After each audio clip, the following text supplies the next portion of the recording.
Hi, Noni's class.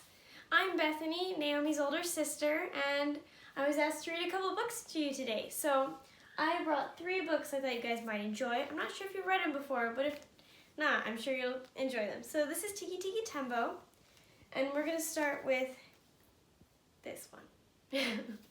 Okay.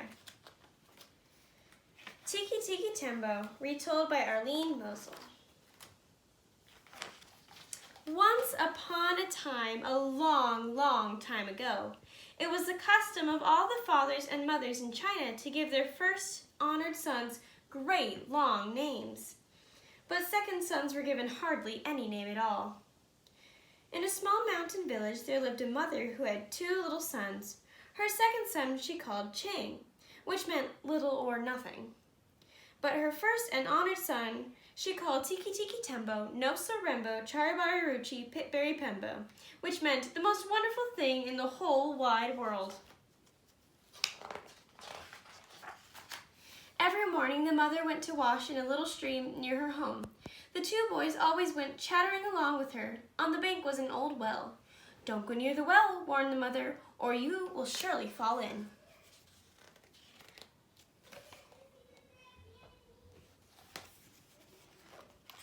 The boys did not always mind their mother, and one day they were playing beside the well, and on the well, when Chang fell in.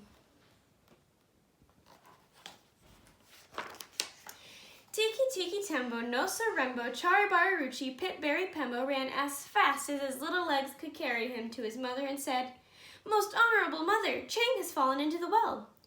"The water roars, little blossom, I cannot hear you," said the mother. Then Tiki Tiki Tembo, No Sorembo, Charibari Ruchi, Pitberry Pembo raised his voice and cried, "Oh, most honorable one, Chang has fallen into the well." "That troublesome boy," answered the mother. "Run and get the old man with the ladder to fish him out." Then Tiki Tiki Tembo, No Sorembo, Charibari Ruchi, Pitberry Pembo ran as fast as his little legs could carry him to the old man with the ladder and said, "Old man with the ladder, Chang has fallen into the well. Will you come and fish him out?" "So," said the old man with the ladder, "Chang has fallen into the well."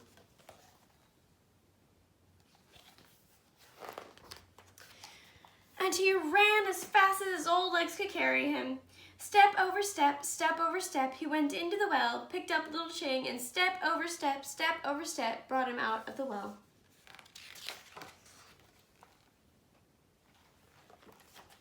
He pumped the water out of him and pushed the air into him, and pumped the water out of him and pushed the air into him. And soon, Chang was just as good as ever.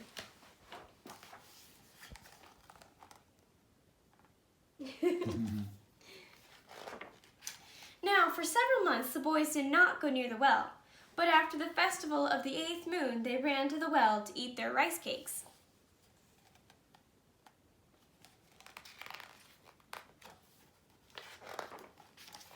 They ate near the well, they played around the well, they walked on the well, and Tiki Tiki Tembo, No Sorembo, Charibari Ruchi, Pitberry Pembo fell into the well. Chang ran as fast as his little legs could carry him to his mother and said, "Oh, most honorable mother, Tiki Tiki Tembo, No Sorembo, Charibari Ruchi, Pitberry Pembo has fallen into the well." "The water roars, little one, I cannot hear you." So little Chang took a deep breath. "Oh, mother, most honorable," he panted. "Tiki Tiki Tembo, No Sorembo, Charibari Ruchi, Pitberry Pembo has fallen into the well." "Tiresome child, what are you trying to say?" said his mother. "Honorable mother, Charibari Rembo, Tiki," he gasped, "Pip, has fallen into the well." "Unfortunate son, surely the evil spirits have bewitched your tongue. Speak your brother's name with reverence." Poor little Chang was all out of breath from saying the great long name of his older brother. He didn't think he could say it one more time, but then he thought of his brother in the old well. Chang bowed his little head clear to the sand, took a deep breath, and slowly, very slowly said, "Most honorable mother, Tiki Tiki Tembo, No Sorembo, Charibari Ruchi, Pitberry Pembo is at the bottom of the well."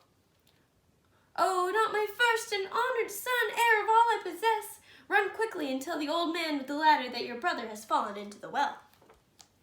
So Chang ran as fast as his little legs would carry him to the old man with the ladder. Under a tree, the old man with the ladder sat bowed and silent.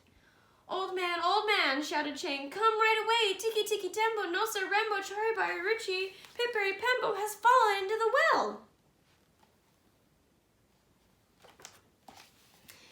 But there was no answer. Puzzled, he waited. Then with his very last bit of breath, he shouted, "Old man with the ladder! Tiki Tiki Tembo, Nosa Rembo, Charibai, Ruchi, Piperi Pembo is at the bottom of the well. Miserable child, you disturbed my dream. I had floated in a purple mist and found my youth again. There were these glittering gateways and jeweled blossoms. If I close my eyes, perhaps I will again return." Poor little Chang was frightened. How could he say that great long name again? "Please, old man with the ladder, please help my brother out of the cold well." "So," said the old man with the ladder, "your mother's precious pearl has fallen into the well."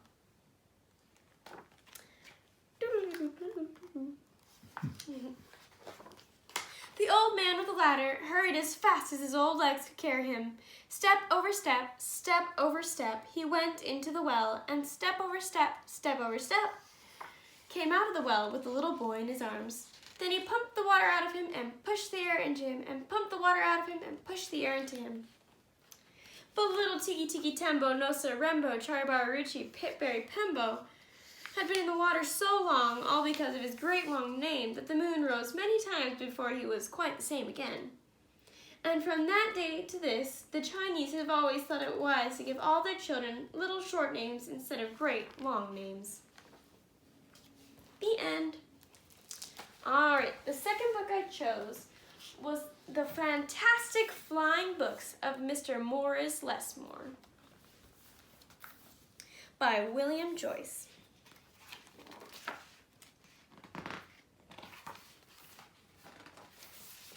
Morris Lesmore loved words. He loved stories. He loved books. His life was a book of his own writing, one orderly page after another. He would open it every morning and write of his joys and sorrows, of all that he knew and everything he hoped for. But every story has its upsets. One day the sky darkened and the winds blew and blew. Whee! Till everything Morris knew was scattered, even the words of his book.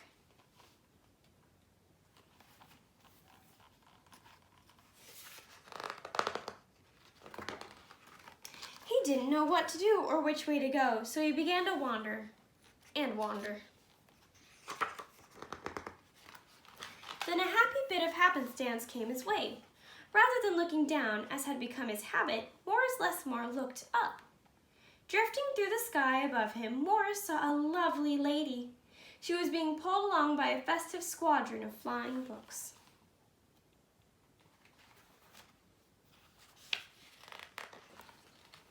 Morris wondered if his book could fly, but it couldn't. It could only fall to the ground with a depressing thud. The flying lady knew Morris simply needed a good story, so she sent him her favorite book. The book was an amiable fellow and urged Morris to follow him. The book led him to an extraordinary building where many books apparently nested.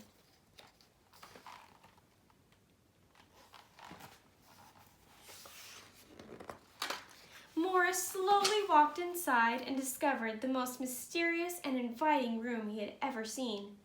It was filled with the fluttering of countless pages, and Morris could hear the faint chatter of thousands of different stories, as if each book was whispering an invitation to adventure. Kind of magical.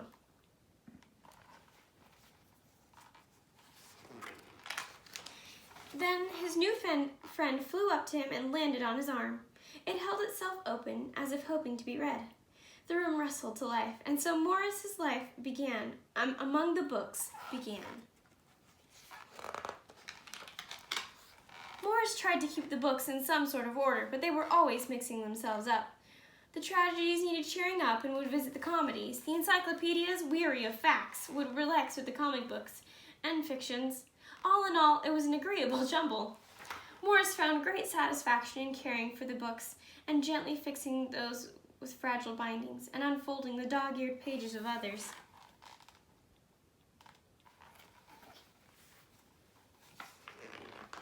Sometimes Morris would become lost in a book and scarcely emerge for days.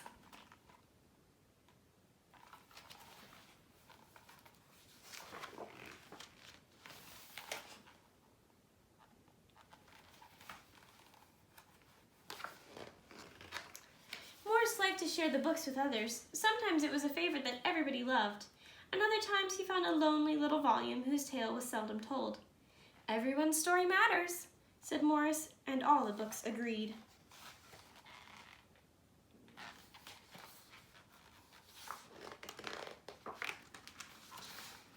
At night, after all the stories that needed telling had been told and everyone had settled down to their proper places on the shelves, the great big dictionary would get in the last word. Zzz.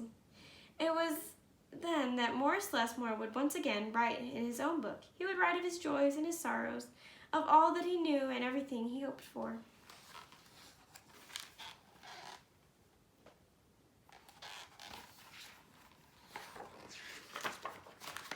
The days passed, and so did the months. And then years and years. And Morris Lesmore became stooped and crinkly, but the books never changed. Their stories stayed the same. Now his old friends took care of him the way he had once cared for them, and they read themselves to him each night.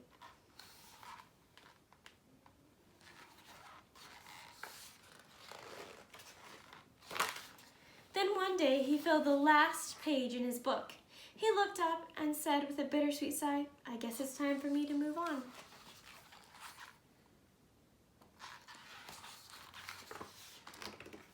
The books were sorry, but they understood. Morris put on his hat and took his cane. As he went to the door, he turned and smiled, then waved goodbye. "I'll carry you all in here," he said, and pointed to his heart.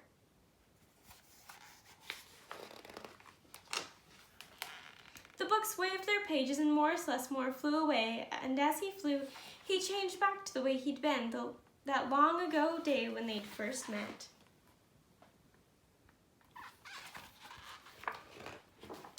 The books were quiet for a while. Then they noticed that Morris Lesmore had left something behind. "It's his book," said his oldest friend. Inside was Morris's story, all of his joys and sorrows, all that he knew, and everything that he hoped for.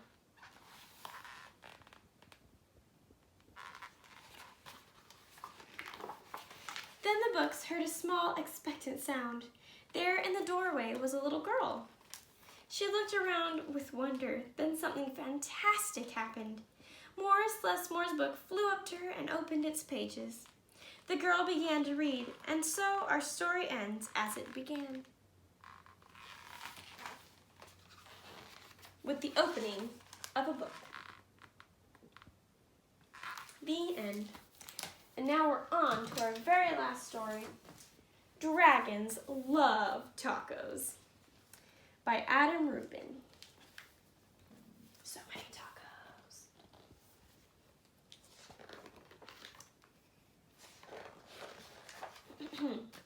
Hey kid, did you know that dragons love tacos?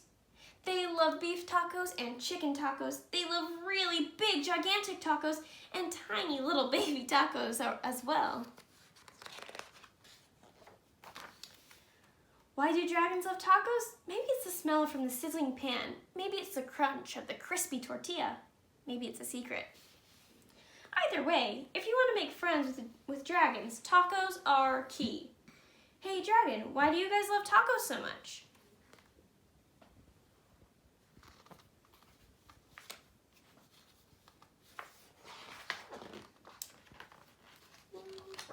But wait, as much as dragons love tacos, they hate spicy salsa even more. They hate spicy green salsa and spicy red salsa. They hate spicy chunky salsa and spicy smooth salsa. If the salsa is spicy at all dragons can't stand it. No spicy salsa.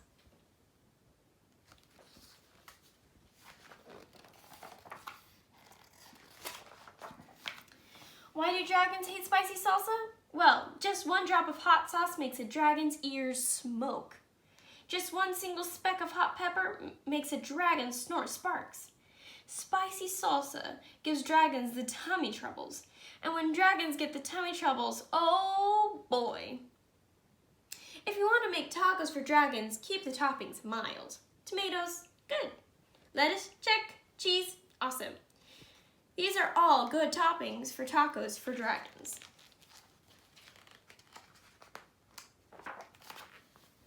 Hey dragon, how do you feel about spicy tacos toppings? Does he look happy about that? Dragons love parties. They like costume parties and pool parties. They like big, gigantic parties with accordions and tiny little parties with charades. Why do dragons love parties? Maybe it's the conversation. Maybe it's the dancing. Maybe it's the comforting sound of a good friend's laughter. The only thing dragons love more than parties or tacos is taco parties. Taco parties are parties with lots of tacos. If you want to have some dragons over for a taco party, you'll need buckets of tacos, pantloads of tacos. The best way to judge is get a boat and fill the boat with tacos. That's about how many tacos dragons need for a taco party. After all, dragons love tacos. Hey dragon, are you excited for the big taco party?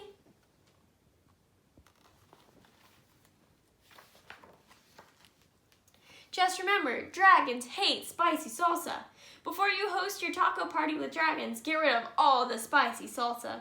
In fact, bury the spicy salsa in the backyard so the dragons can't find it.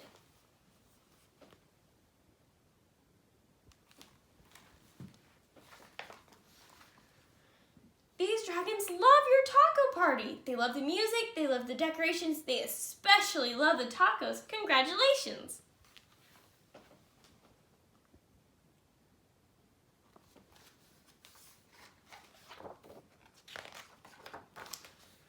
It's a good thing you got rid of all that spicy. Wait a second. What are those little green things in the salsa? You didn't read the fine print? Salsa, mild. Now with spicy jalapeno peppers.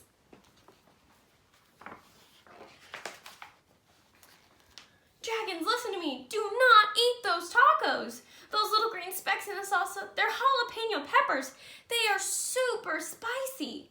I know you love tacos, dragons, but you are not going to love those tacos. Do not let those dragons eat those tacos. Crunch, crunch, crunch.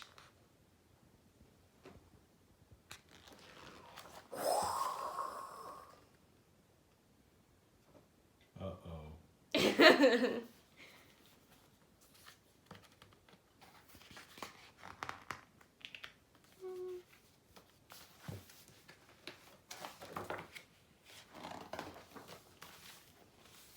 Oops.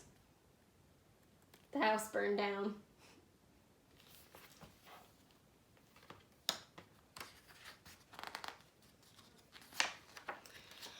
Why would dragons help you rebuild your house? Maybe they're good Samaritans. Maybe they feel bad for wrecking it. Maybe they're just in it for the taco breaks.